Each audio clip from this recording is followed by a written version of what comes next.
Διαβάστε στο πατριωτικό μακελιό του Σαββατοκύριακου στην εφημερίδα που η αλήθεια γράφεται με αίμα. Στην Αθήνα οι Τουρκαλβανοί που έγιναν φιλαράκια μας σε συναντήσεις με κούλι δεν διαλυσμονήθηκαν οι δολοφονίες ομογενών, ξεχάστηκε η ψυχρό εκτέλεση του ήρωος Κατσίφα, οι προσβολές στο μουσουλμανικό τόξο, στο ίδιο τραπέζι με τον αρκέμπορο η ηγεσία της χώρας. Ποινές χάδι για τον επιχειρηματή Λαβρεντιάδη και τη συμμορία του που ρήμαξαν την πρώτον στο μεγαλύτερο τραπεζικό σκάνδαλο, την ώρα που ο συνέτερος και χρηματοδότης δημοσιογράφων και καναλιών Κυριακίδης καταζητείται ντυμένος παπάς στα μοναστήρια.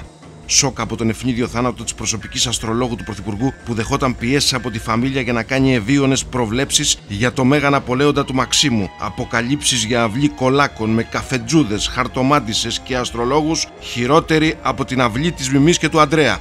Νέα έρευνα για την τραγκέτα των εμβολίων. Πέθανε γιατρός 57 ετών μετά το μπόλιασμα με το υγρό της Pfizer. Καμία ενημέρωση για τον αναπληρωτή διοικητή του Θριάσιου.